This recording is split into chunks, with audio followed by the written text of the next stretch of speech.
atau buffering ntar di sampein aja biar bisa saya ulang. Eh, Makasih buat panitia sudah menyiapkan media untuk berbagi di waktu-waktu corona kayak sekarang.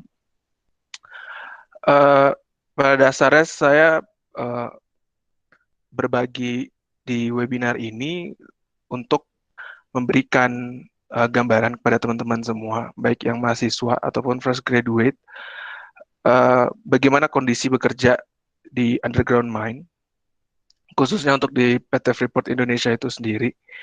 Karena biasanya jarang terekspos untuk apa sih aktivitas-aktivitas yang bisa teman-teman ambil berperan ketika teman-teman semua terjun ke industri pertambangan itu sendiri. Mungkin langsung saya mulai aja.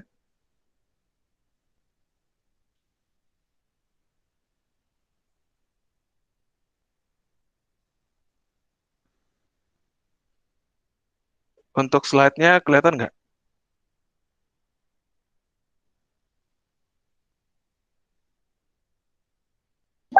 Halo? Kelihatan. Oke, udah ditampilin ya. Baik. Eh, jadi topiknya itu adalah sebenarnya pengenalan mengenai monitoring sistem di underground mine. Ini outline yang akan saya berikan hari ini. Sedikit sejarah singkat tentang PT Freeport hingga hari ini. Terus sedikit pengenalan tentang kondisi geologi. Eh, Mungkin kita nggak akan bahas tentang eh, bagaimana proses pembentukan genesa dan sebagainya, tapi lebih ke bagaimana informasi geologi yang kita dapatkan itu dipakai untuk development dan proses produksi di pertambangan itu sendiri. Terus bagaimana proses development yang diterapkan di Freeport, dan kemudian yang terakhir nanti saya akan menjelaskan tentang monitoring system di tambang bawah tanah. Jadi ini sejarah singkat dari Freeport itu sendiri. Sebenarnya pada tahun 1936 itu ada seorang petroleum geologist yang namanya uh, Jean-Jacques Dozy, itu yang menemukan ore di pegunungan Papua. Yang pertama kali ditemukan adalah bukan Grasberg, melainkan namanya Erzberg, atau biasa disebut juga dengan Gunung Bijih. Terus berlanjut pada tahun 1960, kemudian hasil ekspedisi dari si Dozy ini dilanjutkan oleh uh, Freeport yang bernama Forbes Wilson untuk mengevaluasi prospek yang ada di pegunungan Papua. Terus juga lanjutannya pada tahun 63 itu mulai pertama kali ditandatanganinya kontrak kerja dengan pemerintahan Indonesia untuk jangka waktu 30 tahun, dan mulai development dilakukan itu pada tahun 69. Nah, setelah mulainya dilakukan development, itu ditemukan lagi cadangan baru di bagian timur yang disebut juga Earthberg Skarn System. Terus juga ditemui adanya cadangan dom yang merupakan skarn ore body. Selanjutnya pada tahun 72 itu mulailah uh, mining production dan ore processing, yang mana Earthberg itu sendiri menggunakan metode penambangan open pit. Dan pada tahun-tahun selanjutnya di tahun 70 itu sudah mulai pengiriman konsentrat dari Indonesia. Terus selanjutnya pada tahun 80 barulah ditemukannya cadangan di Grasberg. Itu merupakan hasil dari drilling exploration yang sebenarnya targetnya adalah mineralisasi AU pada area outcrop yang ditemukan di pegunungan Papua. Terus juga selanjutnya di tahun 90 itu adalah 91 lebih tepatnya itu adalah kontrak tanda tangan kontrak karya yang kedua. Efektif periodnya itu adalah 30 tahun dengan 2 kali perpanjangan 10 tahun. Nah, selanjutnya di tahun 92 ditemukanlah cadangan baru lagi yang dinamakan Bigosan. Dan pada tahun 94 ditemukan cadangan yang lebih baru lagi yang dinamakan kucing liar.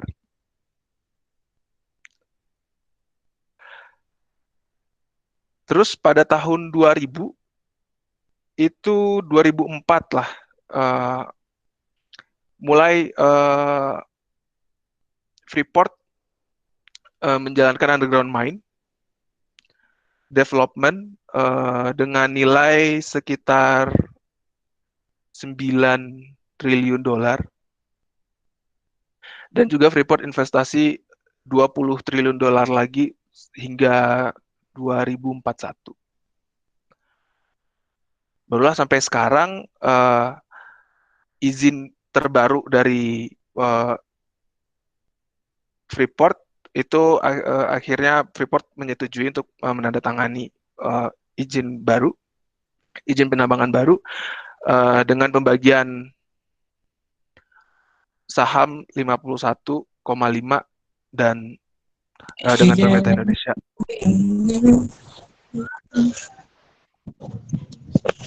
Oke, ini gambaran kondisi geologi ya secara umum di pegunungan Papua di area konsesinya Freeport itu sendiri. Jadi sebenarnya distrik Grasberg dan Ertsberg ini berbeda. Jadi Grasberg itu ada di sini, Grasberg ada di sini, sedangkan Ertsberg itu ada di sini. Dan ini teman-teman bisa lihat dari cross section, inilah jenis-jenis kompleks mine yang ada saat ini di Freeport. Ini Grasberg, dan di bawah Grasberg nanti itu ada Grasberg Block Cave, dan di dekatnya itu ada kucing liar. Terus di samping sini ada Bigosan. Nah, ini adalah dome yang awal-awal ditemukan bersama dengan Ertsberg. Ini sebenarnya akan ditambang. Ini sebenarnya belum ditambang karena Freeport sudah menemukan Grasberg, jadi prioritas Freeport beralih ke Grasberg dulu, sehingga ini masih belum ditambang. Terus kita pertama kali underground mine block caving itu adalah di GBT namanya. Kemudian dilanjutkan ke IOZ, Intermediate Ore Zone. Terus ada lagi di bawahnya itu ada DOZ atau Deep Ore Zone. Terus ada lagi di bawahnya Deep MLZ, Deep Mill Level Zone. Nah, jadi sebenarnya daerah ini menurut Richards dan Hill et al. Itu adalah hasil dari tumbukan, sehingga akan banyak ditemuinya lipatan-lipatan, terus juga sesar naik, sesar turun, dan juga hasil intrusi yang berulang-ulang. Sehingga kita bisa temukan berbagai jenis ore body yang ada di sini.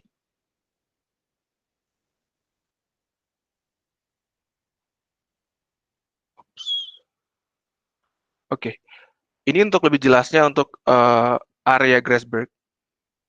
Kalau teman-teman bisa lihat, ini adalah Grasberg itu dia sebenarnya terbentuk melalui 3 tahapan intrusi porfiritik di bawah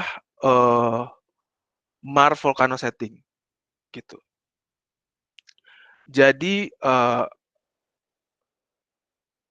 mineral-mineral yang terbentuk itu cukup fragmental, berupa diorit, porfiri, terus juga kaya akan plagioklas, prismatic hornblende, klinopyroxene, biotit sebagai fenokrisnya. Ini adalah slice untuk area Grasberg pada elevasi 3100. Dan inilah cross section yang kita bisa lihat penampakan geologi pada berbagai tambang yang ada. Ini adalah Grasberg. Terus yang ini di bawahnya adalah Grasberg Block Cave. Dua ini. Nah, terus di sini ada kucing liar. Nah, teman-teman bisa lihat di sini adalah konsentrasi yang terkandung pada area Grasberg, baik secara plan view ataupun cross section, gitu. Semakin pekat warnanya itu berarti konsentrasinya semakin tinggi. Nah, untuk yang merah ini adalah konsentrasi Cu, untuk yang hijau ini adalah konsentrasi Au-nya.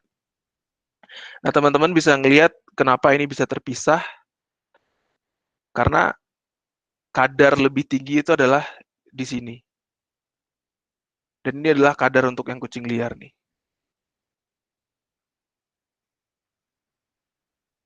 Nah, sedangkan di tengah-tengah ini adalah dike, yang mana kadarnya jauh lebih rendah.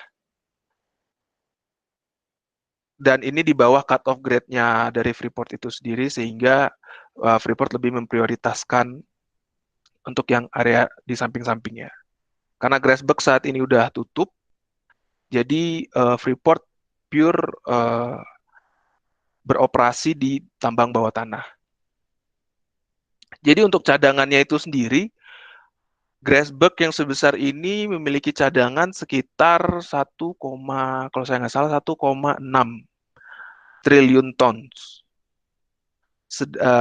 Dan ini udah habis ya, karena open pit semakin ke bawah, semakin sempit, sehingga udah nggak bisa lagi ditambang menggunakan sistem open pit, sehingga mulailah Freeport menggunakan block caving di bawahnya. Sedangkan yang tersisa di bawah ini masih cukup besar, dengan cadangannya mendekati 1 triliun ton juga. Gitu. Jadi di sini udah ada 1,6, terus di bawahnya masih ada 1, hampir 1 triliun. Belum lagi untuk yang kucing liar, ini ada sekitar 420 juta ton. Di dekat sini nanti sebenarnya ada bigosan, yang nggak masuk ke peta ini, itu ada sekitar 50 juta ton yang itu sudah beroperasi. Jadi yang belum beroperasi saat ini adalah kucing liar.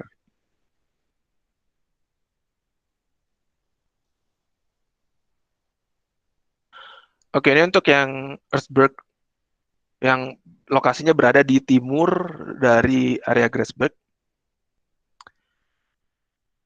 Ini adalah tipe-tipe alterasinya yang bisa teman-teman lihat.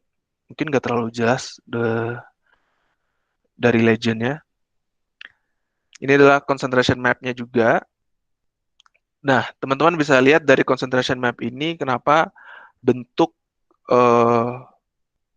penambangannya seperti ini gitu. Jadi memang Freeport fokus dengan cut-off grade yang lumayan tinggi, sehingga untuk yang area samping sini, kalau yang teman-teman lihat, sini tidak terlalu menjadi prioritas, tapi melainkan yang di sini, di bawahnya. Dan ini bertumpuk ya teman-teman. Jadi ketika menambang, yang di atas dulu, kemudian baru ke bawah, baru sekarang ke bawah, ini udah depleted. Kalau untuk yang di OZ ini sekarang sudah menipis, udah nggak lama lagi umurnya. Kalau yang Deep MLZ ini yang masih running dan masih banyak, sehingga pada suatu saat akan ada yang namanya breakthrough, yaitu ketika tambang-tambang ini nyatu, gitu.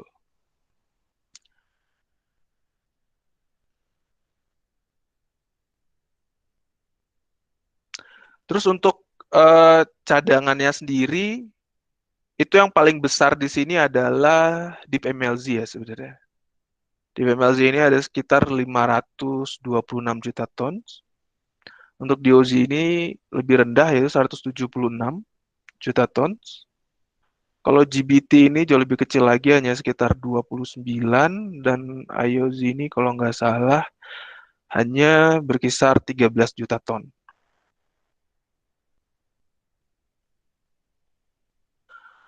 Oke, untuk selanjutnya ini adalah model penambangan bawah tanah yang digunakan oleh Freeport. Yang pertama itu adalah stopping model. Stopping model ini diterapkan pada area Bigosan yang mana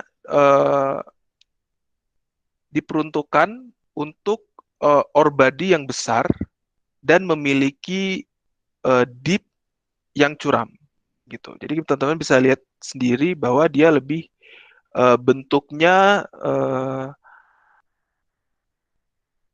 lebih teratur ya. Jadi ada batas yang jelas antara ore body dengan batuan sampingnya. Dari jenis ore yang seperti ini, jadi Freeport akan membangun beberapa level sepanjang ore body ini ke bawah,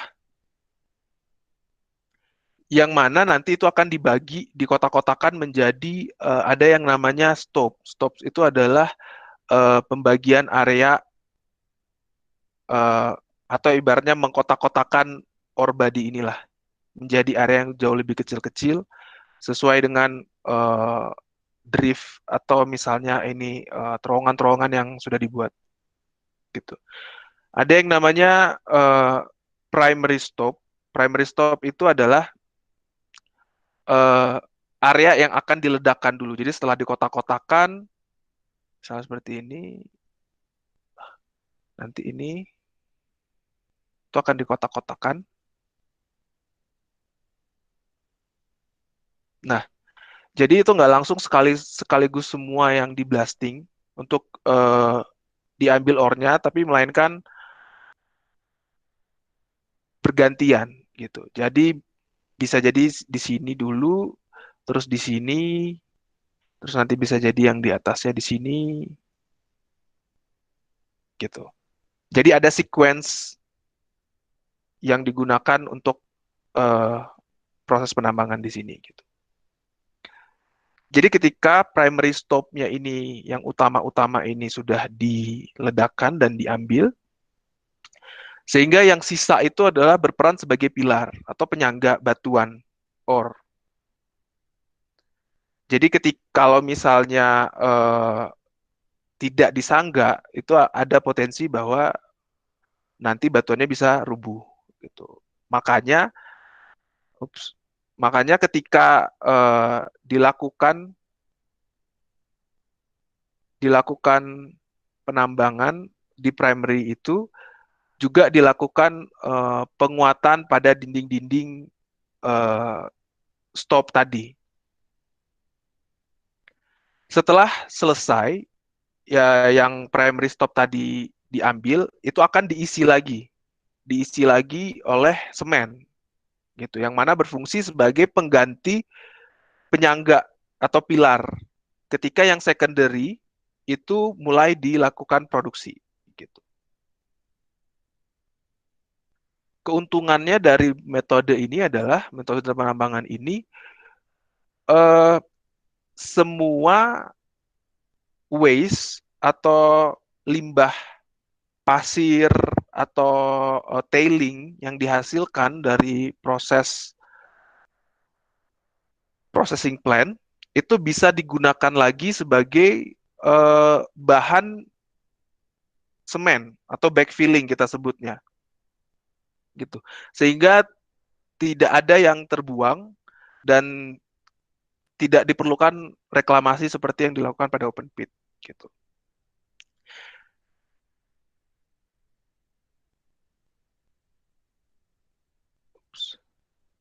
Nah, ini adalah proses dilakukannya peledakan. Jadi akan ada dua level yang berbeda. Peledakan bisa dilakukan dari atas ataupun dari bawah. Kalau dari bawah kita sebutnya biasanya uphole, tapi kalau dari atas kita sebutnya downhole. Nah, ketika diledakkan, ini diambil dulu semua oleh loader. Setelah habis, maka baru akan diisi lagi. Seperti yang diterangkan sebelumnya oleh semen dan material. Nah, ini adalah contoh uh, primary stop yang sedang dilakukan produksi, yang mana yang abu-abu ini adalah secondary stopnya, yang mana akan dilakukan penambangan kemudian. Dan ini bisa dilakukan secara bersamaan, gitu. Tidak harus pada level yang sama, tapi bisa pada berbagai level. Sehingga metode ini sebenarnya cukup efektif karena menawarkan produktivitas yang cukup tinggi dan dilusi yang rendah. Dilusi yang rendah itu adalah pencampuran material ore dengan waste yang lain gitu. Jadi kalian bisa lihat di gambar ini ada beberapa level yang sudah dibangun, terus bisa langsung secara bersamaan. Nanti dari sini baru ore-nya itu dibawa ke permukaan atau dilakukan pengolahan. Dan ini berlaku atau diterapkan pada tambang bigosan gitu. Sebenarnya biaya untuk model penambangan bawah tanah ini cukup mahal karena blasting dilakukan sangat sering dan juga kita harus mengeluarkan biaya untuk mengisi kembali rongga-rongga yang sudah kita ambil tadi gitu, dengan semen. Sehingga biayanya jauh lebih mahal sebenarnya. Hanya saja apabila grade dari ore body tersebut cukup tinggi, dan kebetulan di Bigosan memang cukup tinggi, sehingga metode seperti ini itu ekonomis untuk dilakukan gitu.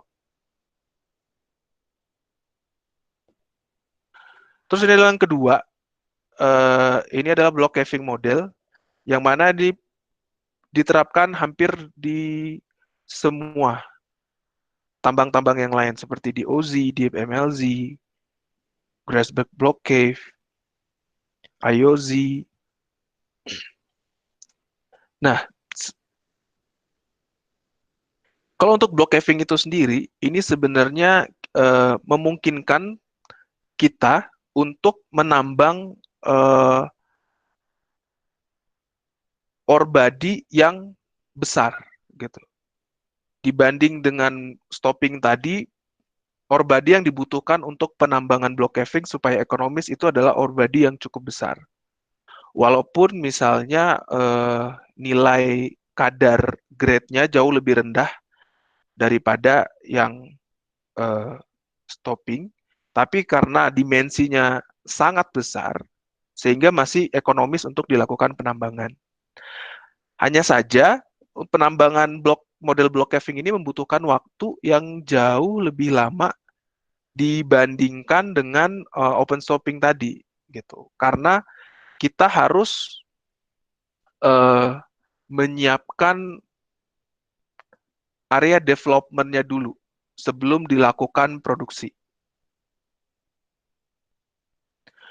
Dan ini adalah salah satu level. Jadi block caving ini dengan cara kita membuat gap di bawah ore body itu sendiri, yang mana nanti gap itu merupakan tempat kita mengekstrak ore body yang sudah kita blasting. Gitu. Jadi ini adalah namanya undercut level. Undercut level itu dibentuk pas di bawah ore body untuk pertama kali diledakkan. Gitu. Jadi nanti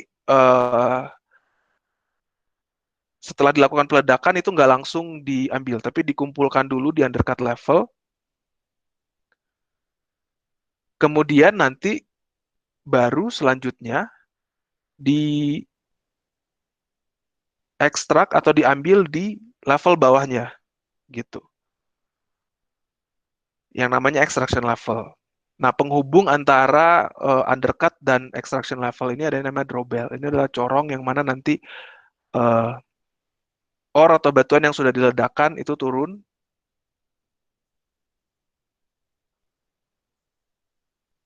Nah, nanti setelah diambil dari extraction level oleh loader, itu baru akan selanjutnya akan dimasukkan ke yang namanya crusher. Crusher itu adalah penghancur batuan. Jadi tadi yang bentuknya masih cukup cukup besar, selanjutnya nanti akan dimasukkan ke crusher di sini agar fragmen-fragmennya jauh lebih kecil lagi, gitu. Oh ya, sebelumnya ini, sorry, mana sih?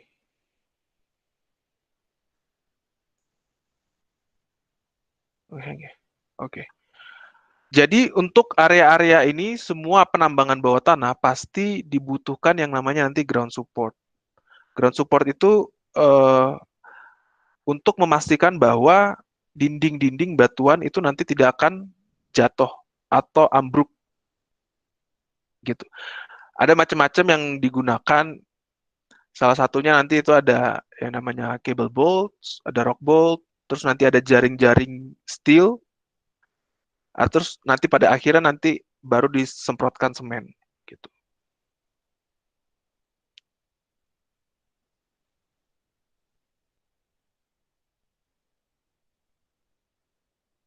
Oh, oke.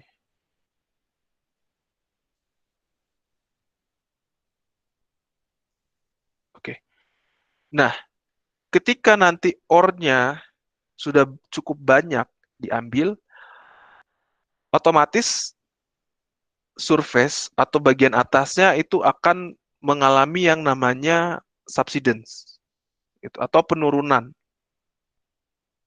Nah, penurunan ini harus diwaspadai karena kita nggak mau penurunan ini terjadi terlalu cepat gitu, karena akan membahayakan apabila ada infrastruktur yang ada di atas. Gitu. Jadi ketika nanti misalnya contohnya kayak nanti di Grasberg dan di bawahnya ada block caving, itu nanti akan tembus, jadi akan bolong di atasnya. Karena di Grasberg udah diambil duluan sih. Tapi kalau misalnya belum diambil, itu contohnya kayak di area di OZ, itu nanti di atasnya tuh akan terjadi namanya penurunan atau subsidence. Gitu.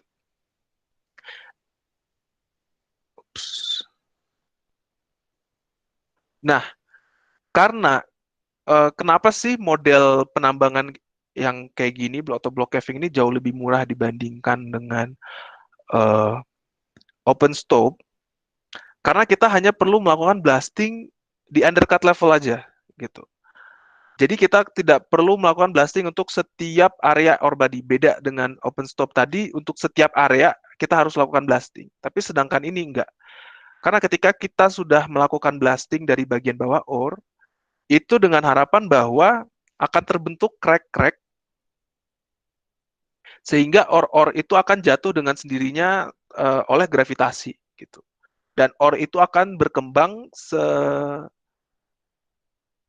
sebagaimana nanti area blasting semakin bertambah gitu. Jadi semakin luas area blasting diharapkan bahwa nanti runtuhan atau yang kita biasa sebutnya cave itu akan semakin tinggi gitu. Jadi setelah misalnya nanti sudah semua area bagian bawahnya udah di blasting, kita hanya tinggal narik ore-nya aja. Dan kita nggak perlu melakukan blasting lagi gitu. Paling sekali-sekali apabila fragmen dari ore yang jatuh itu cukup besar dan tidak bisa keluar dari area pengambilan atau yang kita biasa sebut draw point. Nah, itu akan dilakukan blasting hanya untuk memperkecil fragmen dari batuan itu. Tapi tidak sebesar ketika kita melakukan blasting untuk menjatuhkan ore dari atas.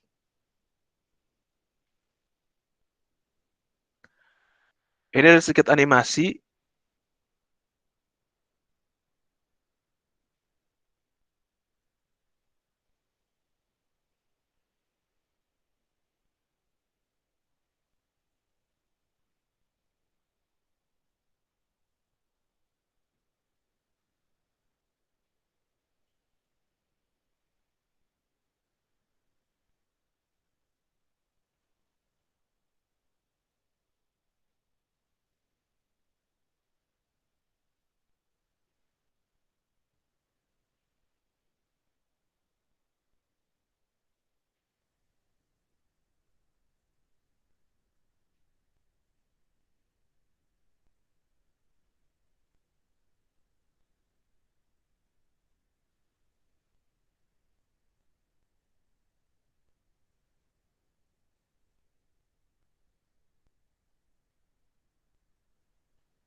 Oke, itu jadi kurang lebih animasi dari block cave itu sendiri yang dilakukan di Freeport gitu. Jadi yang sebenarnya perlu kita waspadai adalah ketika kita melakukan yang namanya underground mine, eh, bahwa kita itu eh, mengambil sebagian dari penyangga yang ada di bawah, sehingga akan adanya perubahan stres gitu.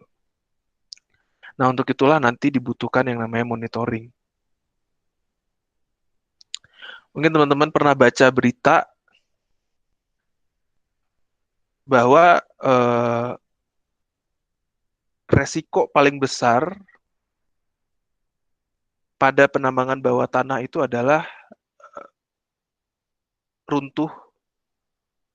runtuhnya tambang ataupun juga adanya rock burst gitu. Nah, sebenarnya kenapa sih yang namanya monitoring itu penting untuk penambangan bawah tanah?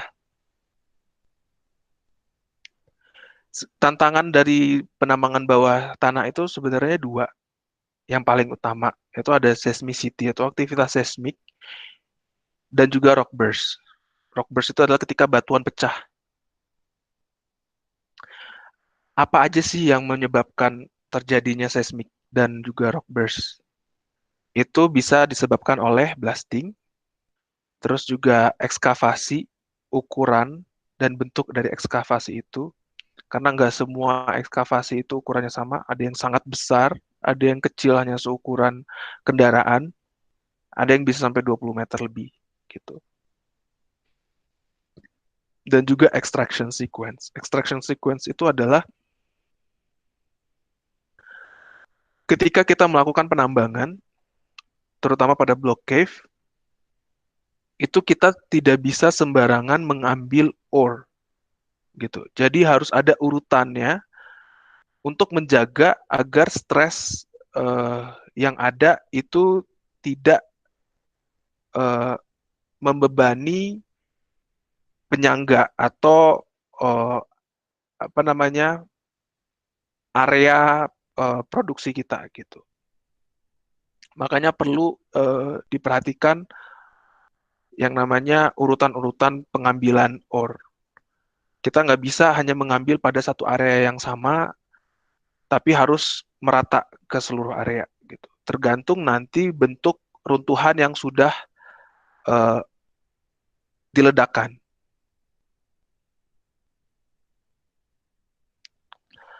Kenapa sih uh, ini penting banget?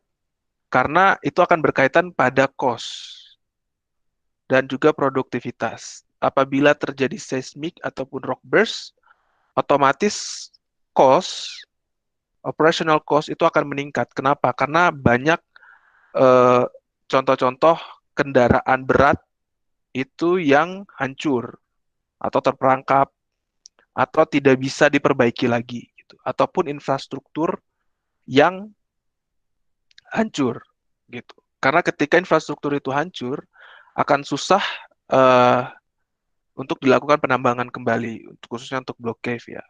Untuk itu makanya di masa corona pun ataupun di masa kasus-kasus berita sebelumnya mengenai Freeport yang sempat berhenti beroperasi, harus tetap dilakukan maintain operasi penarikan ore untuk sistem block caving gitu. Karena apabila tidak dilakukan akan berakibat fatal. Jadi bukan yang nggak mau, tapi memang kondisi memaksa agar harus tetap dilakukan. Apabila sampai terjadi yang namanya collapse, maka yang namanya ore tadi itu nggak akan bisa kita ambil lagi gitu. Karena kita nggak bisa bangun lagi infrastruktur yang sudah collapse. Productivity juga akan menurun gitu. Karena ketika terjadinya damage terhadap kendaraan, otomatis unit kendaraan yang kita bisa pakai untuk mengambil ore itu akan berkurang. Terus loss of ore reserve juga, seperti yang tadi. Jadi ketika misalnya udah collapse, maka akan susah untuk kita ambil lagi. Hingga mine closure. Mine closure itu untuk yang benar-benar sama sekali nggak bisa. Terus juga apabila itu mengenai orang, itu akan menyebabkan injury atau bahkan bisa kematian. Karena ketika batu itu burst, walaupun ukurannya kecil sebesar kerikil ataupun misal sebesar jempol, tapi kecepatan lentingnya itu cukup tinggi gitu, sehingga akan sangat memungkinkan untuk melukai pekerja ataupun juga menyebabkan kematian. Ada salah satu rekan kerja saya yang waktu itu melakukan inspeksi ketika adanya rock burst. Jadi ketika ada rock burst itu kita tunggu dulu biasanya, terus kita untuk melihat apakah situasi aman untuk dilakukan inspeksi atau tidak. Terus kemudian pada saat inspeksi itu ternyata ada rock burst susulan yang terjadi gitu. Dan rekan kerja saya itu terkena lentingan yang kecil yang sebenarnya dia nggak berasa, tapi balik dari inspeksi itu ternyata dia tangannya udah biru gitu. Karena terkena tadi lentingan itu tadi gitu. Karena makanya sistem monitoring untuk tambang bawah tanah itu sangat penting gitu.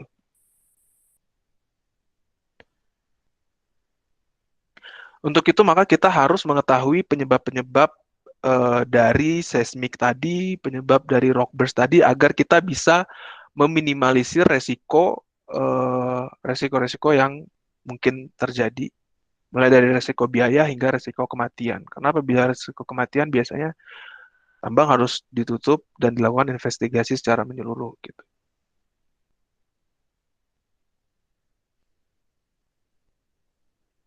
Oke, ini adalah rock burst mechanism.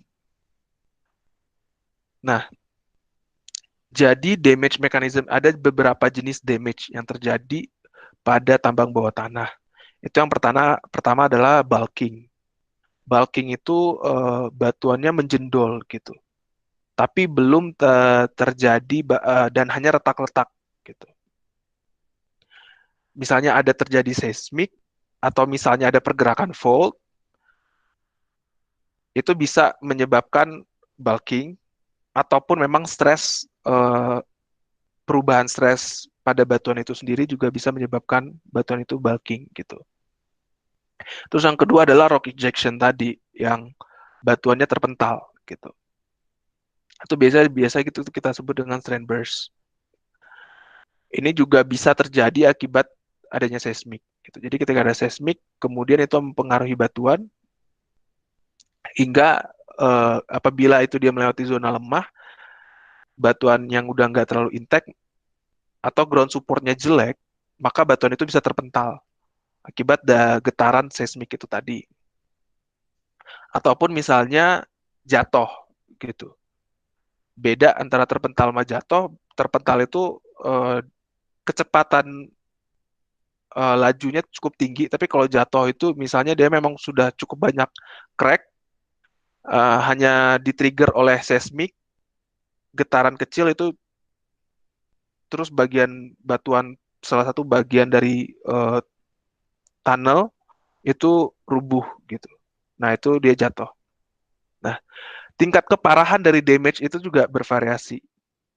Ada yang minor, ada yang moderate, ada yang major. Minor itu apabila terjadi ukurannya kurang dari 25 cm gitu.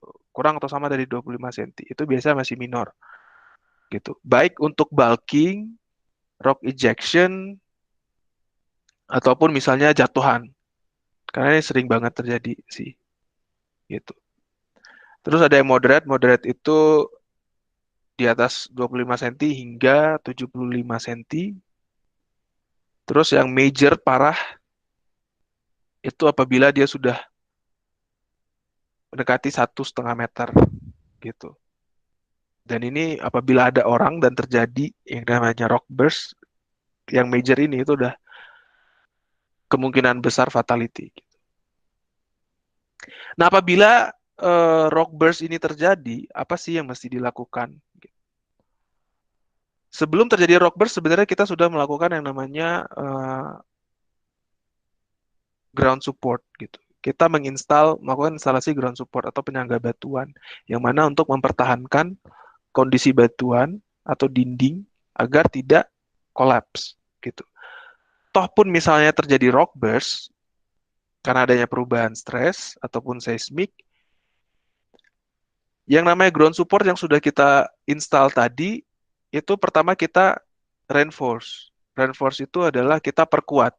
Jadi sebelum terjadinya ejection ataupun misalnya jatuh, baru di tahap bulking, itu kita langsung reinforce. Reinforce itu kita bisa melakukan penginstalan penambahan ground support gitu. Kita bisa tancapin lagi rock bolt atau kita bisa tambahin lagi mesh atau jaring-jaring beberapa lapis.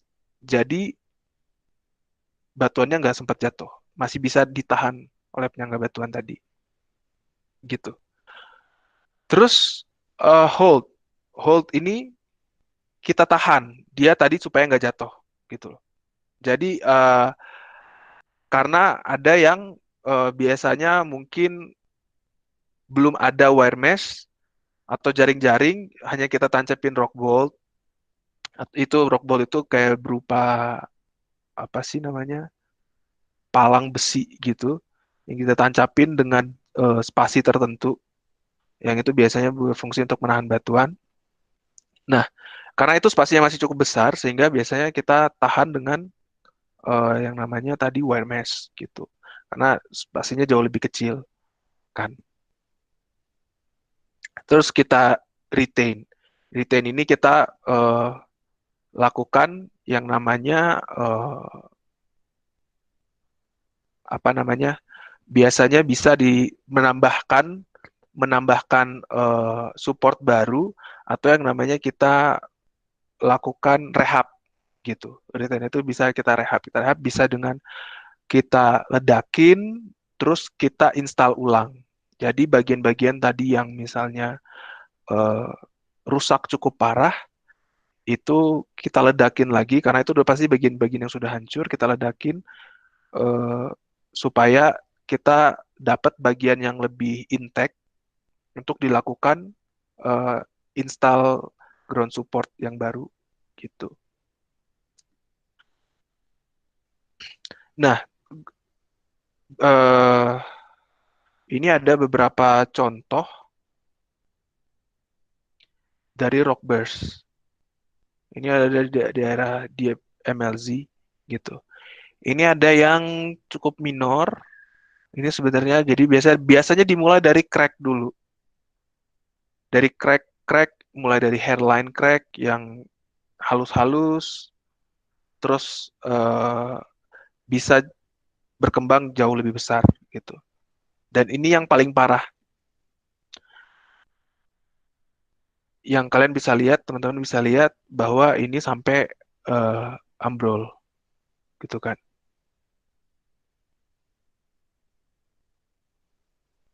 Nah, gimana sih cara kita bisa memonitor ini gitu? Karena kan ini bisa terjadi tiba-tiba gitu.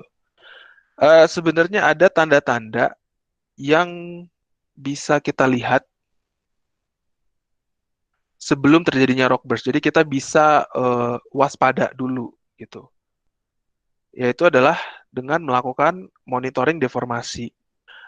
Apa sih yang kita pakai untuk memonitoring deformasi? Kalau dulu itu yang alat paling sederhana adalah namanya convergent. Convergent itu adalah kita menancapkan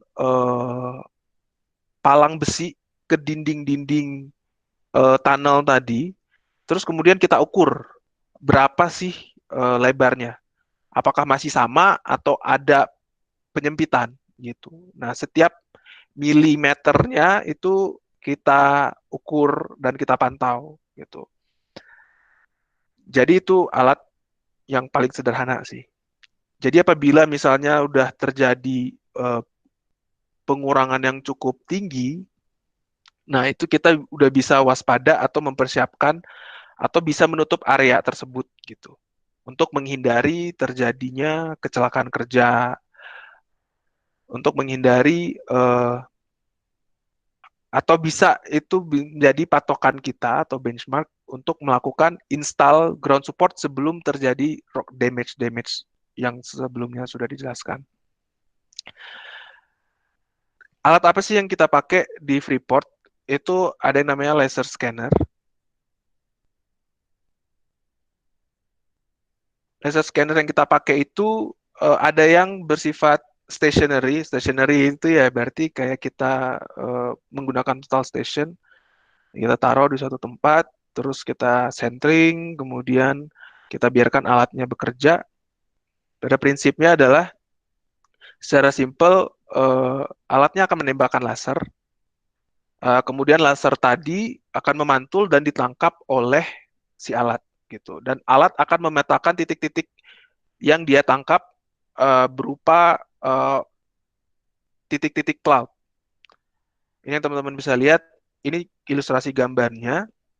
Ini ada suatu terowongan. Kita bisa pakai yang mau stationary atau yang mobile atau drone. Kemudian nanti laser itu akan menembakkan, memetakan si terowongan itu dalam bentuk titik-titik dengan tingkat akurasi kalau alat scan yang kita punya itu sekitar 0,01 mm gitu akurasinya. Kemudian setelah kita lakukan scan itu kita biasanya melakukan scan-nya secara berkala. Jadi kita bisa membandingkan kondisi terowongan itu dari waktu ke waktu gitu. Jadi ketika kita sudah melakukan berapa kali pengukuran, kemudian hasilnya kita bandingkan, ketika kita olah di software, nanti itu kita akan menghitung berapa selisih jarak titik-titik yang sama gitu. Karena ketika kita mengukur pasti ada titik-titik yang sama, terus kita ukur berapa sih selisih jarak titik yang pertama dengan titik yang kedua gitu. Apabila ada perubahan, maka akan tergambar dalam bentuk warna nantinya gitu. Dengan warna yang semakin gelap itu adalah berarti movement atau deformasinya itu semakin besar gitu. Teman-teman bisa lihat kalau misalnya warna biru ini sebenarnya tidak ada apa-apa, jadi belum ada deformasi batuan, belum ada surface movement yang terjadi, tapi ketika misalnya udah ada mulai warna ungu, nah ini salah satu contoh deformasi yang sudah terjadi gitu. Dan ini masih dalam skala milimeter. Kita rentangnya itu antara 0 hingga 150 mm. Dan biasanya dalam rentang uh, movement tertentu itu kita udah lakukan rehab sebelum dia akhirnya collapse atau burst duluan. Kalau di kita itu di 75 mm. Jadi sekitar 7,5 cm udah ada pergerakan batuan, otomatis kita akan persiapkan untuk melakukan rehab. Gitu. Apakah kita install wire mesh ataukah kita semen ulang ataukah macam-macam yang bisa dilakukan gitu. Itu adalah cara deformation monitoring. Jadi untuk kita melakukan pemantauan terhadap rock burst itu tadi gitu. Terus yang selanjutnya tadi yang perlu kita pantau lagi adalah aktivitas seismik.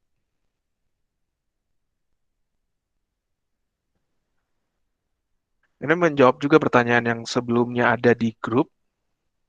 Nah, apa aja sih yang perlu kita pantau? Utamanya sih ini tadi deformasi, yang kemudian aktivitas seismik. Aktivitas seismik ini pasti akan terjadi di aktivitas penambangan, terutama block caving gitu.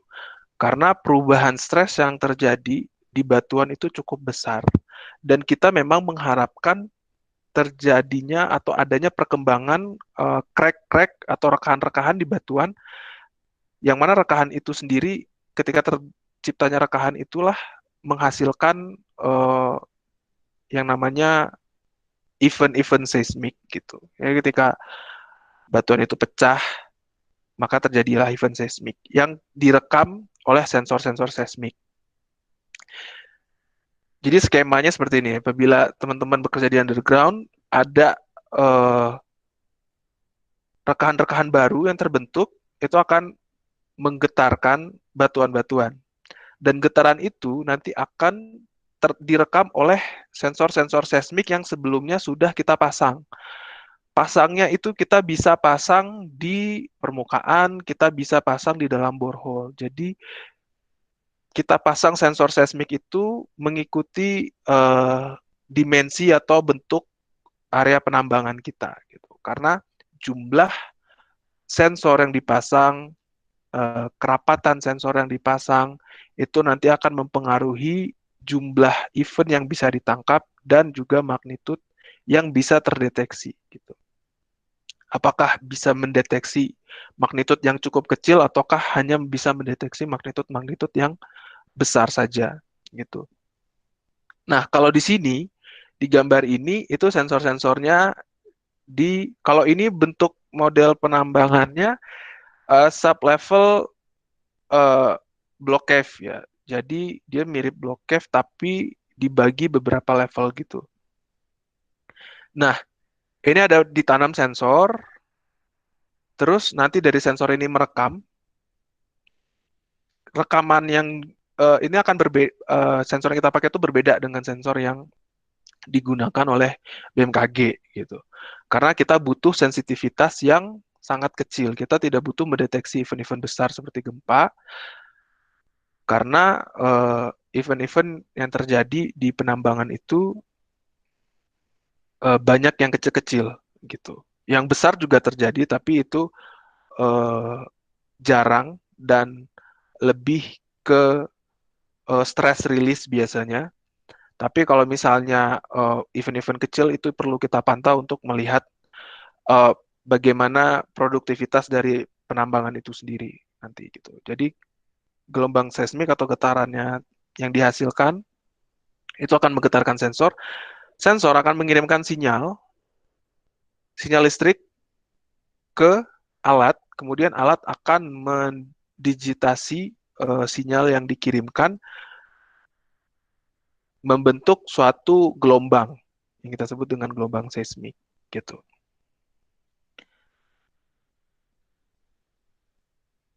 Ini ada contoh-contoh dari gelombang.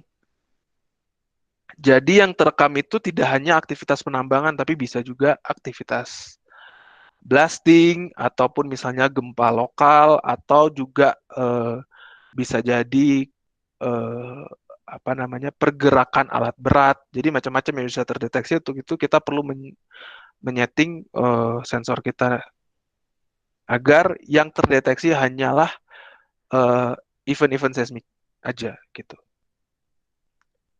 Nah, ini adalah bentuk gelombang event seismik. Jadi biasanya event itu akan diawali dengan perekaman gelombang P, kemudian gelombang S, gitu. Dan untuk di area kita, dominan frekuensinya itu antara 30-40 Hz lah.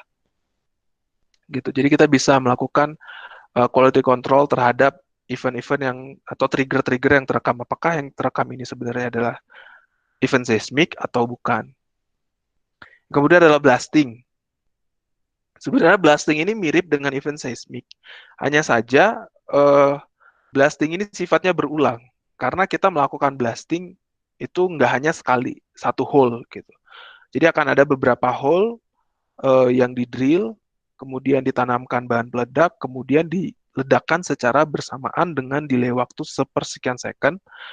Oleh karenanya maka bisa terekam oleh sensor seismik juga dan bentuknya akan repetitif seperti ini.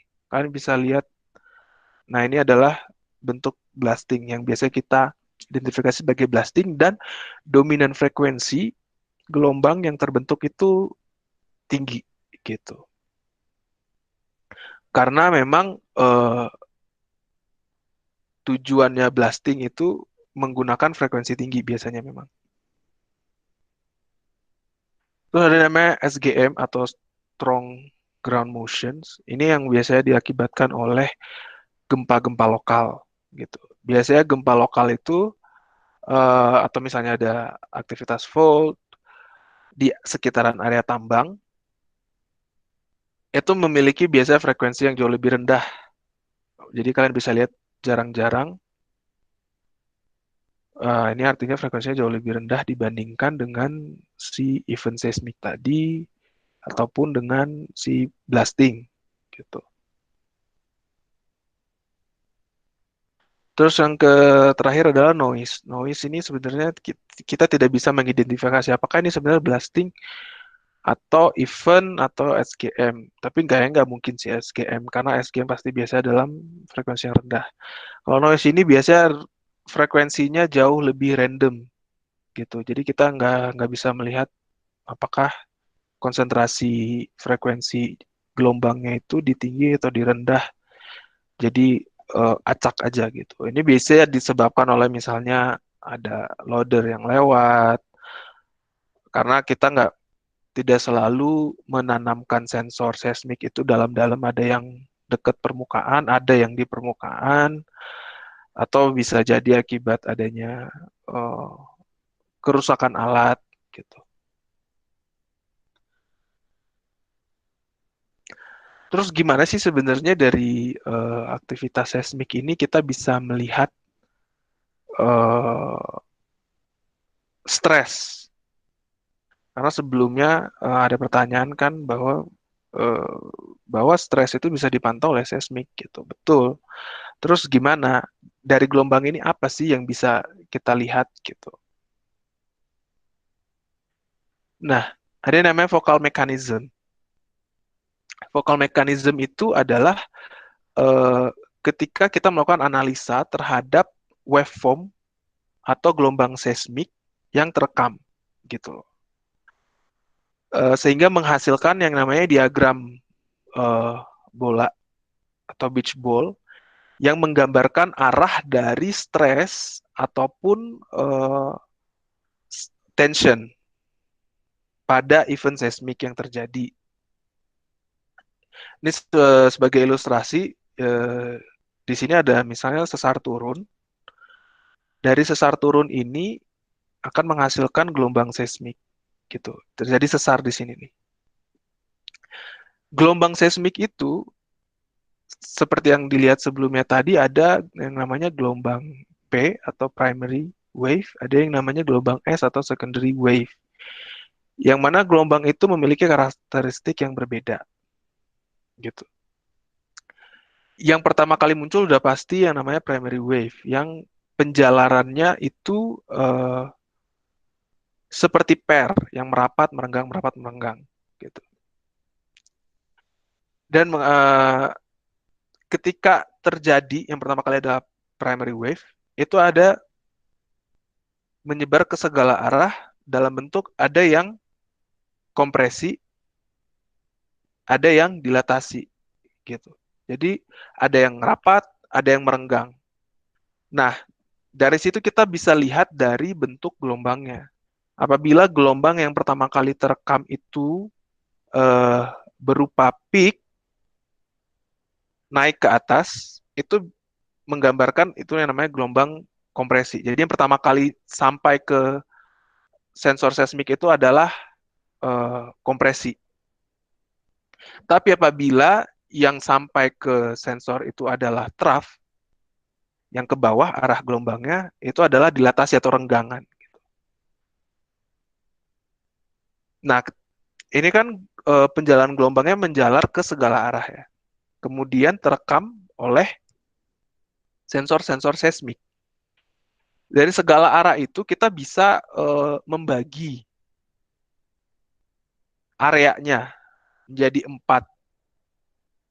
Ini misalnya bidang sesarnya, terus ini adalah garis semu, yang bagian sini ada compressional, yang di sini ada dilatation, kemudian nanti kita gambarkan ke dalam bentuk bola. Kita bagi 4 kuadran. Yang di sini adalah compression, compression, yang di sini dilatation, dilatation, gitu. Nanti dari sini kemudian kita lakukan nih dari sini dari P wave polarities kita bisa dapetin tadi arah strike deep, kemudian ada yang namanya moment tensor decomposition. Jadi moment tensor itu karena jenis sensor seismik itu ada berbagai macam ya. Ada yang 3 sumbu, ada yang 1 sumbu atau bisa disebut uniaksial dan triaksial. Nah, yang 3 sumbu itu triaksial yang biasanya kita pakai untuk melakukan vokal mechanism ini. Gitu. Karena kita bisa melihat dari arah horizontal, arah vertikal, atau biasa kita sebut arah north, arah east, atau arah depth-nya. Gitu. Yang akhirnya nanti akan kita decompose nilai-nilai yang kita dapat menghasilkan beach ball diagram ini. Yang mana tadi yang namanya yang warna putih itu adalah tension karena dia dilatation, terus yang hitam ini adalah compression gitu. Kalian bisa lihat bahwa ketika terjadi yang namanya sesar turun, bidang sesar itu mengalami perenggangan gitu. Makanya di tengah-tengah warnanya putih, tapi yang di bagian pinggir itu dia mendorong ke bawah sehingga makanya di sampingnya itu terjadi kompresi sehingga warnanya hitam gitu. Nah, dari sini nanti kita bisa melihat arah. Karena kita tadi tahu arah kompresi dan tensionnya, jadi kita bisa melihat secara periodik perubahan arah stres ketika terjadi penambangan gitu.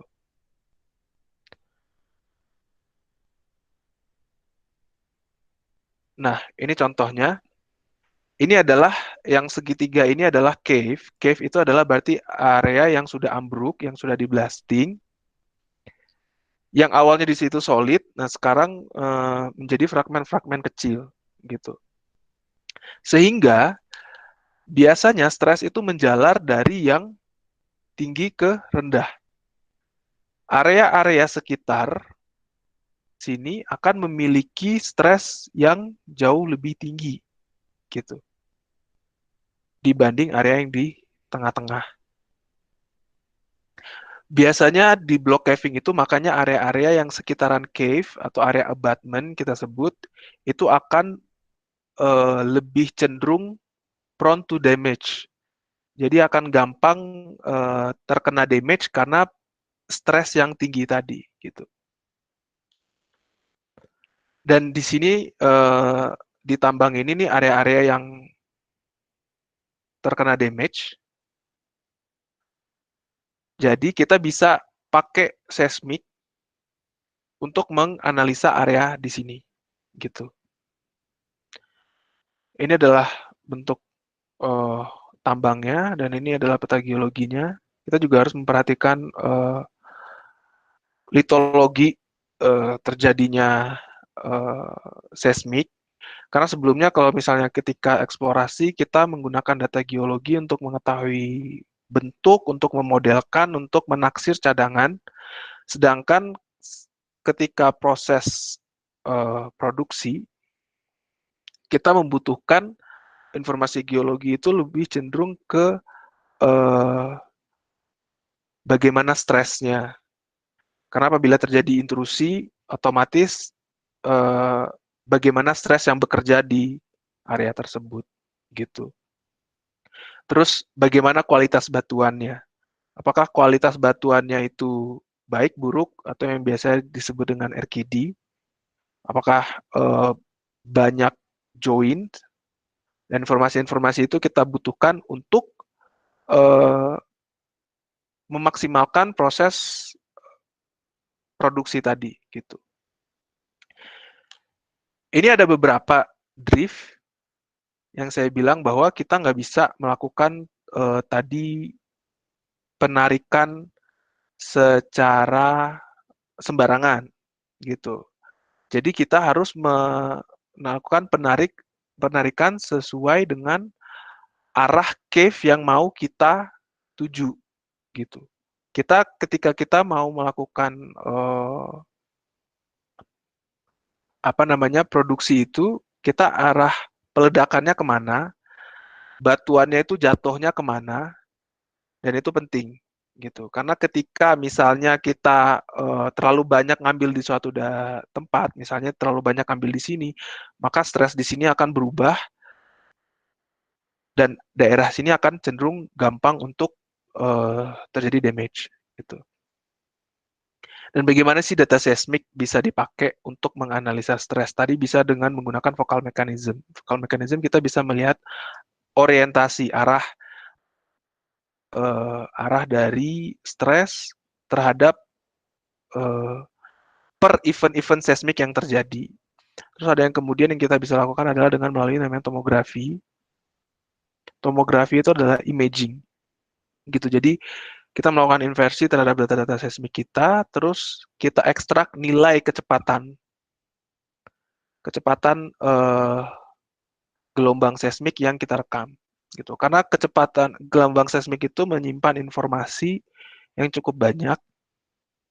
Yang pertama adalah dia menyimpan informasi yang namanya velocity gelombang P atau primary wave tadi dan velocity gelombang S atau gelombang sekunder.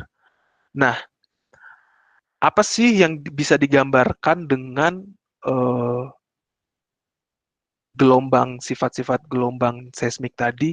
Yang kita tahu bahwa gelombang primer itu adalah gelombang yang sifatnya compressional, gitu.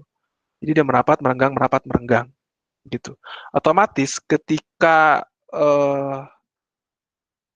itu terjadi gelombang P, itu kita bisa melihat yang namanya stres atau compression itu tadi, gitu, yang mencirikan stres untuk area tersebut, gitu. Sedangkan gelombang S itu adalah gelombang yang bergeraknya naik turun. Naik turun itu secara gampangnya kalau misalnya teman-teman mainin besi, yang kita naik turun, nanti lama-lama besinya bisa bengkok, bisa patah. Nah, itu menggambarkan stiffness, gitu. Jadi gelombang S itu bisa menggambarkan stiffness, gitu. Apakah batuan itu gampang untuk terdeformasi atau mudah, gitu. Jadi kita bisa menggabungkan kedua informasi tersebut terhadap kondisi batuan yang ada. Misalnya kita bisa lihat nilai merah itu nilai yang tinggi, nilai yang biru itu nilai yang rendah. Jadi ketika nilai kecepatan P-nya tinggi, otomatis kita bisa menilai di situ adalah stresnya tinggi. Kemudian ditambahkan dengan nilai kecepatan gelombang sekundernya yang juga tinggi, yang mana kecepatan gelombang yang naik turun itu tinggi, ditambah dengan tekanan, kita bisa mengidentifikasi bahwa area di situ bersifat brittle, gitu. Karena apabila gelombang namanya batuan diberikan tekanan kemudian digoyang-goyangkan dan mudah, gitu, itu menggambarkan sifat brittleness dari batuan. Terus apabila misalnya ada area, kalian bisa lihat nih untuk yang di tengah-tengah yang sudah cave, itu pasti nilainya akan jauh lebih rendah, gitu. Kenapa? Karena yang pertama di situ udah nggak ada batuannya udah hancur, otomatis di situ stresnya lebih rendah, gitu. Terus juga untuk gelombang P otomatis stresnya lebih rendah. Terus juga seperti yang kita lihat tadi, bahwa batuannya sudah hancur, gitu. Sudah hancur karena tadi dia brittle kan. Jadi nilai kecepatan gelombangnya akan turun, gitu. Karena kondisi batuan mempengaruhi kecepatan gelombang. Apabila batuannya masih intact, maka kecepatannya akan tinggi. Tapi apabila batuan itu sudah hancur, udah loosening, itu maka kecepatan gelombang akan sangat signifikan turun, gitu. Terus apabila misalnya ada area yang kalian lihat, misal di sini untuk gelombang P-nya tinggi, yang damage-nya tadi tinggi, terus di gelombang S-nya juga tinggi, dan dia terjadi damage, itu karena daerah tadi adalah daerah yang cukup brittle, gitu. Makanya damage terjadi di area ini, gitu. Dibandingkan area ini yang velocity gelombang S-nya jauh lebih rendah, yang artinya brittleness-nya jauh lebih rendah, gitu. Apabila misalnya gelombang P-nya tinggi, tapi misalnya gelombang S-nya rendah, bisa jadi batuannya masih bersifat plastis gitu. Bisa terjadi terdeformasi, tapi uh, tidak cukup brittle untuk hancur gitu. Tapi apabila misalnya stresnya di sini rendah, tapi gelombang S-nya tinggi, ya itu sebenarnya nggak masalah sih. Karena kan tadi yang namanya gelombang S menggambarkan stiffness, kekerasannya, sedangkan stres itu adalah gelombang P tadi stres gitu. Jadi walaupun dia stresnya rendah dan dia stiffness-nya tinggi, ya otomatis batuannya nggak akan terdeformasi gitu.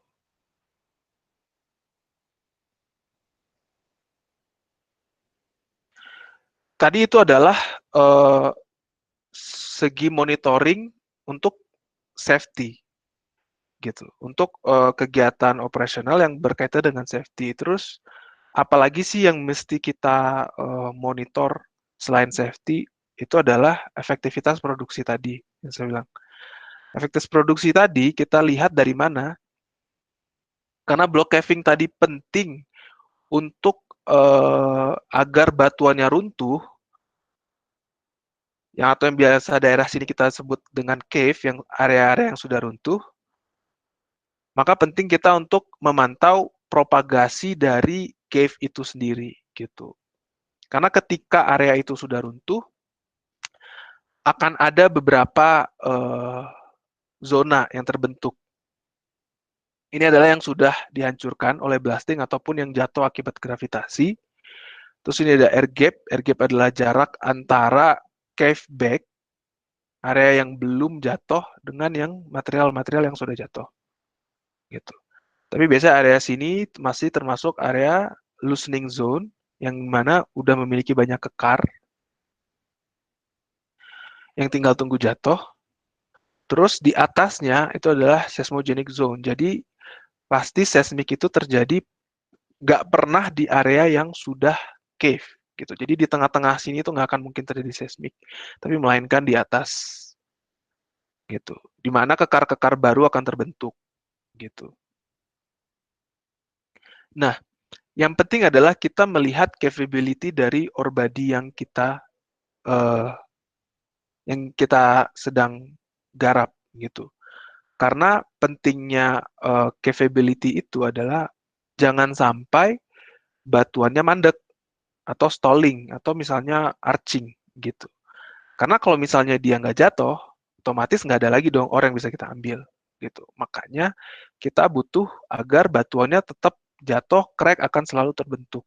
Makanya seismik perlu dipantau gitu.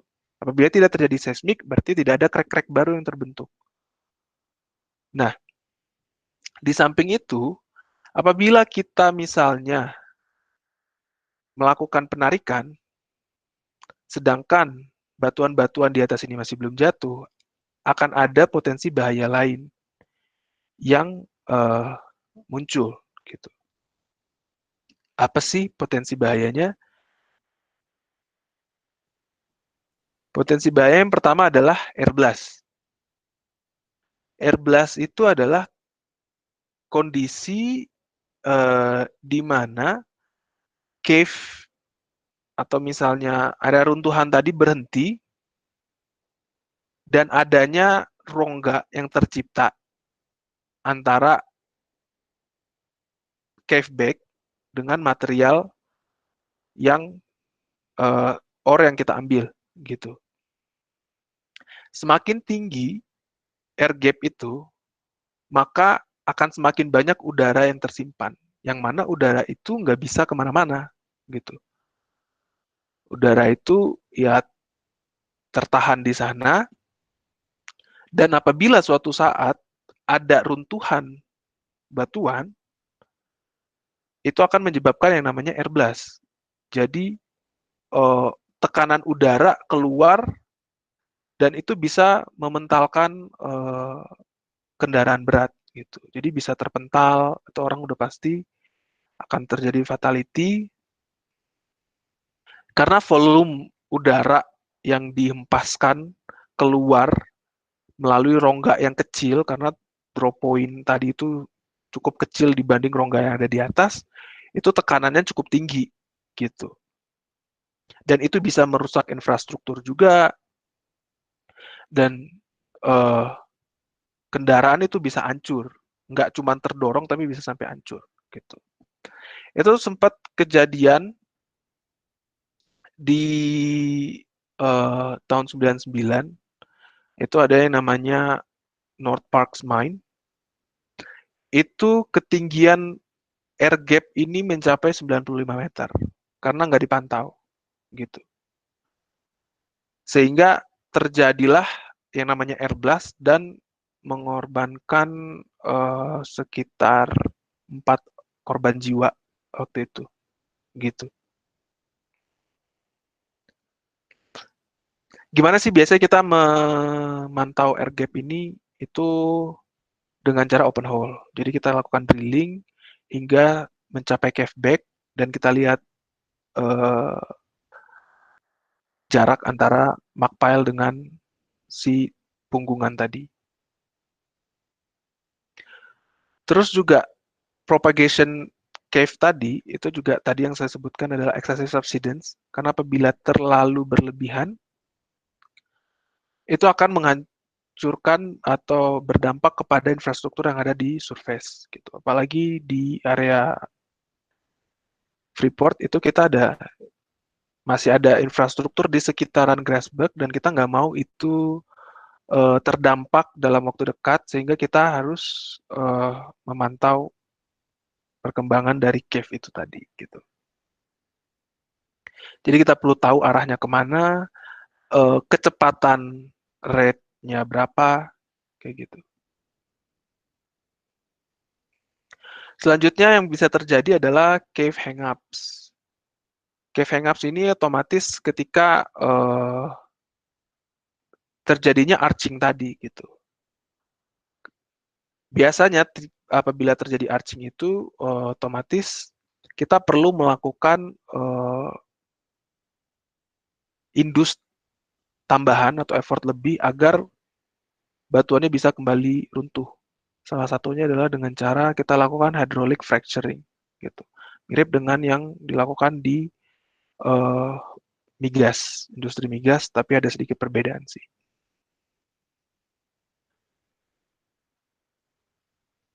Nah, inilah gimana caranya kita melihat cave propagation dari seismik gitu. Kita melihat dari uh, populasi seismiknya dari waktu ke waktu gitu. Karena apabila seismik itu akan menjalar, apabila dia cave-nya semakin tumbuh ke atas, otomatis event-event seismik yang terjadi pun akan semakin tinggi lokasinya dibanding sebelumnya gitu.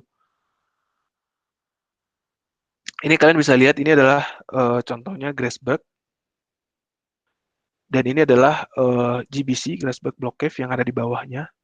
Ini masih ada infrastruktur di antara Grasberg dengan GBC ini, dan kita perlu pantau apakah cave-nya sudah naik ke atas atau belum, dan ini di mana cave-nya sudah naik ke atas gitu. Apabila ini kita lihat melalui seismik, karena kalau kita nggak pantau, sedangkan ini adalah masih lokasi orang bekerja, bisa jadi orang kena runtuhan gitu. Dan ini ada beberapa area yang sudah nyambung antara Grasberg dengan GBC, atau yang bisa kita sebut dengan breakthrough. Jadi udah tembus gitu. Dan dari seismik kita bisa melihat bahwa ketika ini udah tembus, seismiknya pun juga akan naik gitu. Nggak akan ada lagi seismiknya yang di bawah gitu. Dan satu lagi adalah yang kita bisa pakai untuk monitoring cave, itu ada yang namanya time domain reflectometer. Jadi pada dasarnya time domain reflectometer ini adalah kita uh, menanamkan kabel hingga ke atas cave gitu. Yang mana kabel ini akan mengalirkan listrik, dan apabila kabel ini patah, nanti akan ada pantulan gelombang listrik yang balik ke alat kita, pembacaan alat, yang menandakan bahwa kabel di kedalaman berapa itu udah patah gitu. Jadi biasanya ini dipakai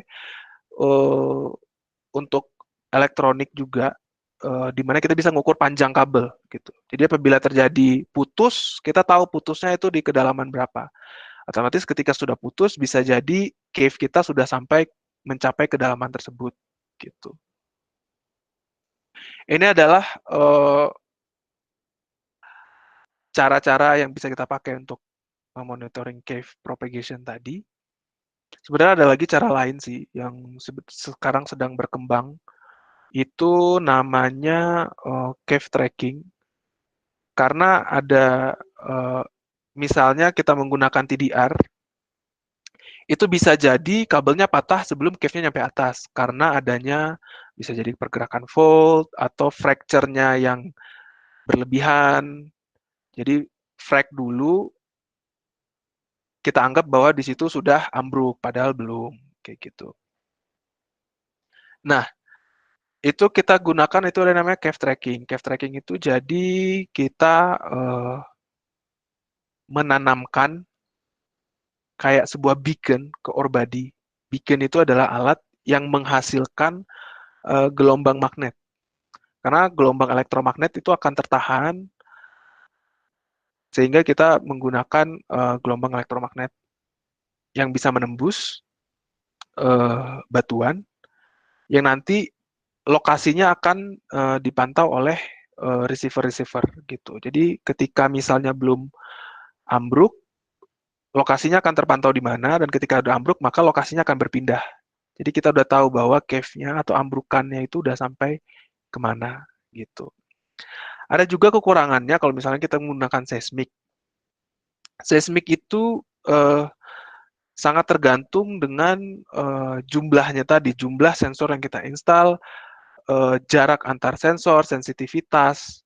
Jadi terkadang ini sebenarnya contohnya cukup ideal ya, yang ada di sini gitu. Nah, untuk di tempat kami di Freeport itu agak kesulitan sebenarnya. Apabila kita hanya menggunakan seismik saja tanpa menggunakan pendekatan-pendekatan yang lain gitu. Nah, yang mempengaruhi dari cave propagation ini sendiri itu tadi yang pertama adalah stress conditions gitu. Arah stresnya dominan dari mana? Rock mass quality. Rock mass quality ini balik lagi ke rock mass ratingnya. Itu bagaimana? Cave geometry. Cave geometry itu gimana bentuk cave yang mau kita bentuk gitu. Yang kayak tadi di DBMLZ itu bentuknya segitiga, ada lagi yang bentuknya kayak diamond. Jadi macam-macam. Jadi karena cave geometry itu nanti juga akan mempengaruhi stress condition. Terus juga draw order. Draw order juga mempengaruhi stress condition dan otomatis draw order juga akan mempengaruhi cave geometry. Di mana area yang paling sering diambil, di situ akan cepat cave-nya untuk tumbuh ke atas. Gitu. Terus rate of undercutting. Rate of undercutting itu adalah intensitas kita melakukan peledakan di level undercut. Gitu. Jadi seberapa cepat, seberapa sering kita melakukan blasting ke seluruh bagian dari ore body. Gitu. Semakin cepat juga tumbuhnya, tapi itu bisa mempengaruhi geometri. Karena kalau geometrinya nggak sesuai, bisa jadi nanti cave-nya hanya tumbuh ke atas tapi nggak ke samping gitu. Sedangkan kita butuh, karena dia block caving itu besar, ore body-nya, jadi kita nggak bisa hanya mengabaikan arah dari cave propagation tadi. Gitu. Karena kalau dia ke atas, banyak ore-ore yang nggak jatuh ke bawah yang nggak bisa kita ambil. Karena kalau udah kayak gitu, kita udah nggak bisa ambil lagi. Gitu. Karena kita nggak mungkin kirim orang untuk masuk, untuk blasting ke dalam situ kan. Terus ada lagi main scale geological features. Itu berarti fitur-fitur geologi di area tambang itu. Bagaimana joint setnya, kerapatan joint setnya, arah joint setnya. Karena arah joints itu mempengaruhi juga capability, kemampuan ore itu untuk ambruk gitu. Apakah arahnya itu mendukung cave-nya untuk ambruk atau justru malah menahan gitu. Itu penting. Dan biasanya nanti apabila arah dari join-joinnya itu tidak bisa banyak membantu untuk capability, untuk ambruk, Itu bisa kita tambahin lagi dengan hydraulic fracture. Seperti itu.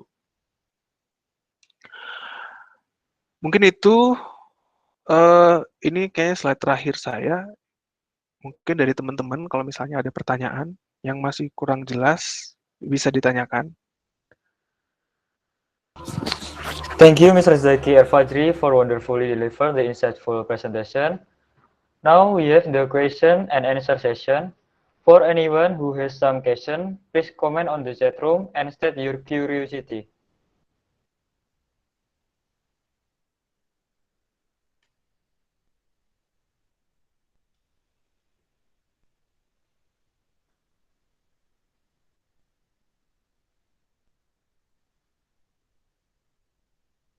Oke. Dari teman-teman ada yang mau tanya? Apa aja sih sebenarnya? Mau related tentang ini atau enggak? Saya mau nanya Mas, Oh iya, perkenalkan nama saya Roni Gunawan. Saya ingin bertanya yang pertama itu kira-kira apakah bisa dari sensor seismik itu menentukan kapasitas tegangan yang dimiliki oleh suatu batuan. Terus kalau misalnya ini kan metode block caving-nya Mas. Kalau misalnya iya. pembuatan drawbell-nya itu ada sedikit kesalahan, misalnya nggak kerucut, itu penanganannya bagaimana Mas? Terus tadi kan sempat dibahas kayak misalnya efek blasting untuk Hmm, menjaga kestabilan lah itu. hmm. Untuk monitoringnya itu pakai seismik itu kira-kira radiusnya berapa? Kalau misalnya pada saat new bulan kemarin progres penambangan misalnya sudah pada jarak 100 meter, terus Hmm. bulan selanjutnya kan sudah 200 meter. Kira-kira yang jarak 100 meter itu masih ke monitoring atau tidak? Oh, Terima oke. kasih Mas. Oke, baik. Berarti ada 3 pertanyaan ya. Tadi mungkin bisa diulang yang pertama tadi masalah drawbell ya? Yang pertama ya Mas. Masalah Yang drawbell, pertama itu drawbell. storage apa kapasitas yang bisa kapasitas maksimal yang dapat ditampung oleh suatu batuan, kapasitas stresnya, Kapasitas apa, maaf, putus-putus? kapasitas stres, tegangan batuan, Oh, oke. kapasitas. Hmm. Oke, masalah kapasitas stres yang bisa ditahan oleh batuan.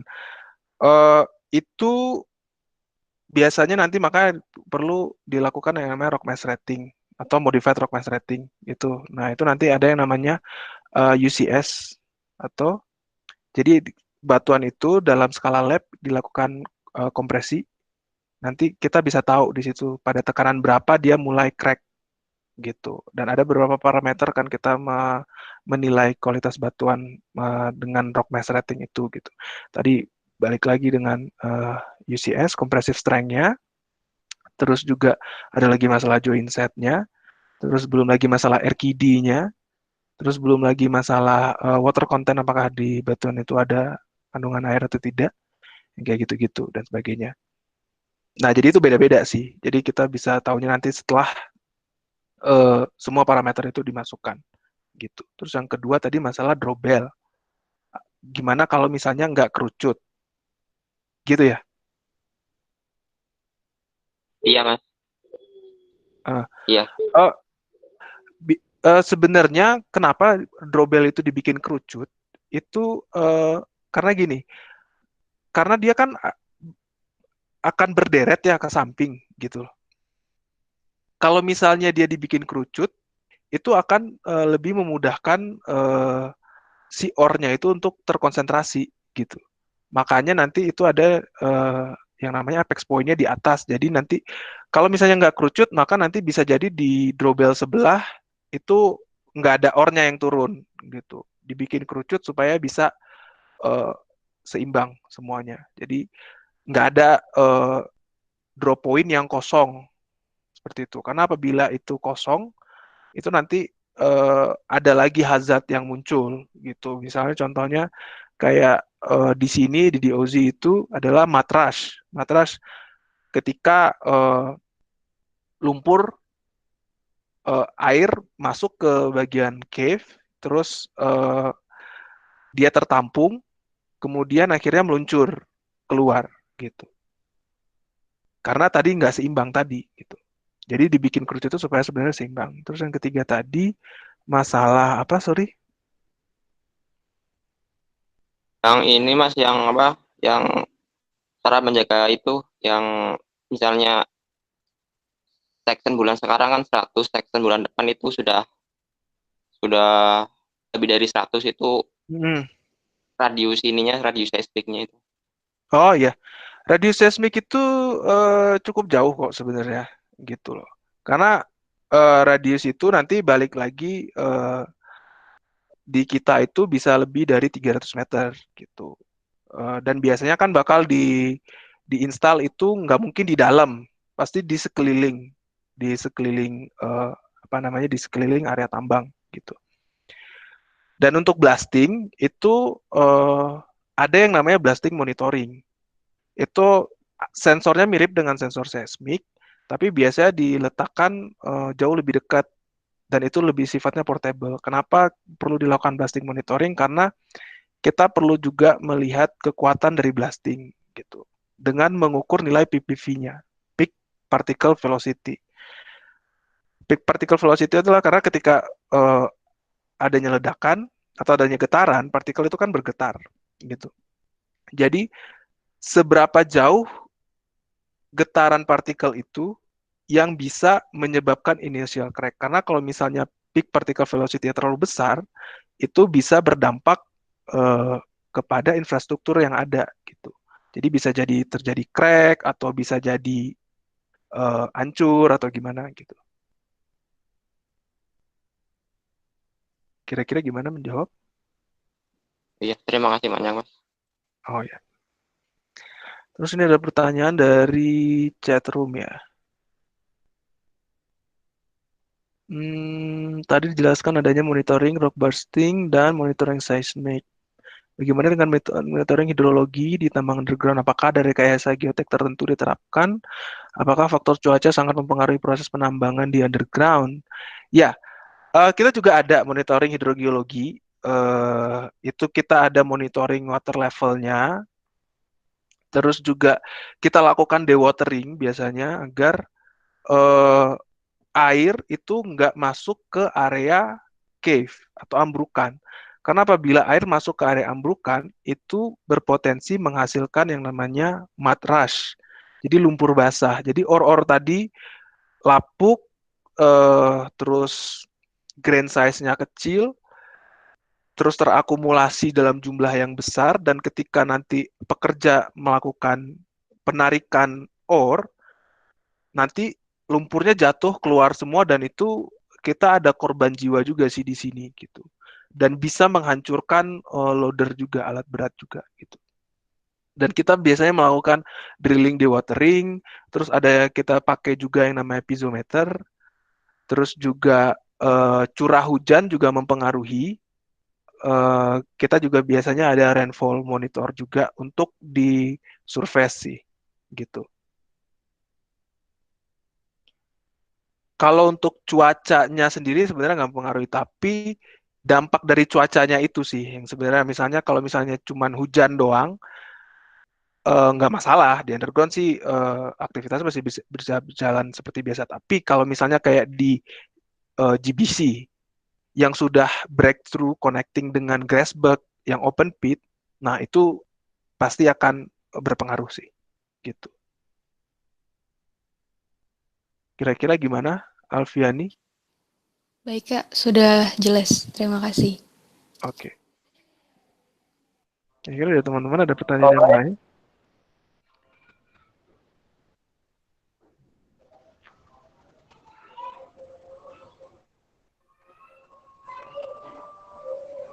Apa aja sih bebas, nggak terkait ini juga boleh, masalah yang lain juga boleh. Tapi kalau saya bisa jawab, saya jawab. Selagi saya bisa jawab ya.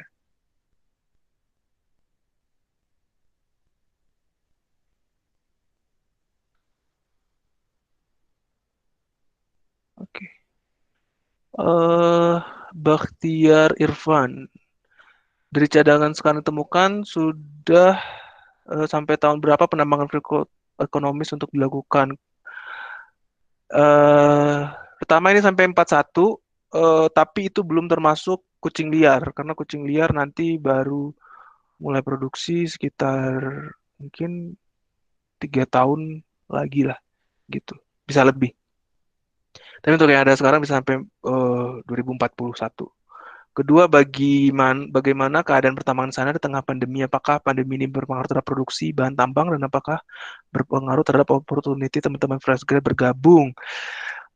Untuk pandemi, sebenarnya juga daerah sini termasuk cukup red zone ya, eh, karena kita isolated yang pertama. Eh, yang kedua juga di sini kita udah nggak nerima orang masuk. Maksudnya adalah pekerja yang di luar pun yang lagi cuti itu nggak bisa balik ke site gitu, karena kita memang lagi lockdown. Tapi di sini tetap diterapkan yang namanya social distancing, physical distancing. Jadi ketika kita melakukan meeting itu sekarang transformasi melalui online. Kalau dulu kita masih eh, datang ke ruang meeting, sekarang udah online. Terus beberapa ruangan itu juga mulai dikurangi pekerjanya.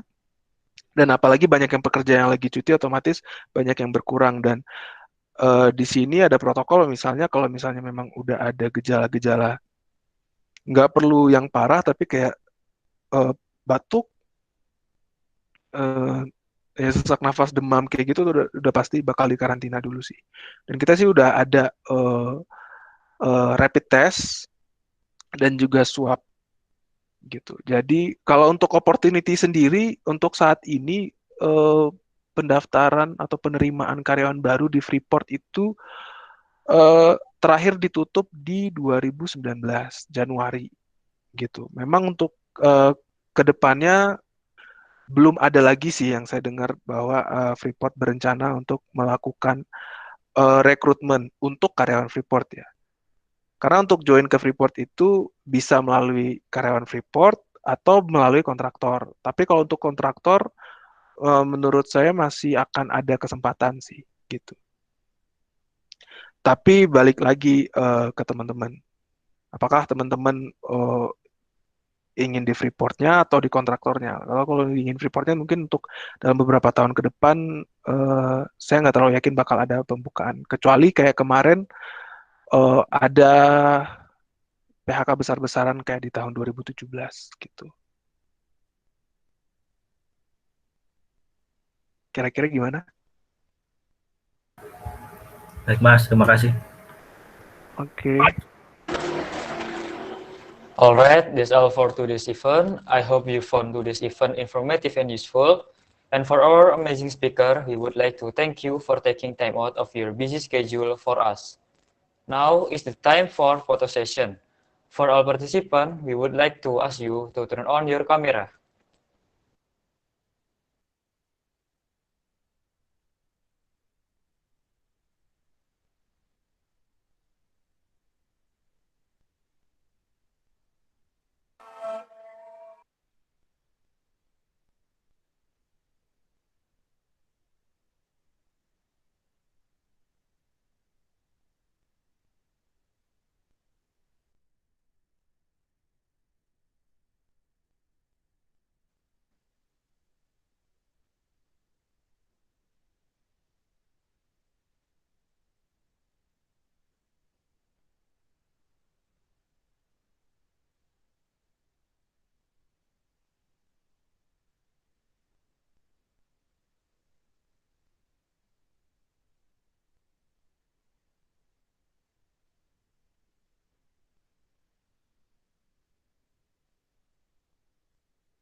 Oke teman-teman, makasih banyak atas waktunya dan udah bersedia hadir dan udah bersedia mengikuti webinar ini. Semoga ada manfaat yang teman-teman dapatkan. Eh, dan semoga kita bisa ketemu mungkin di sini.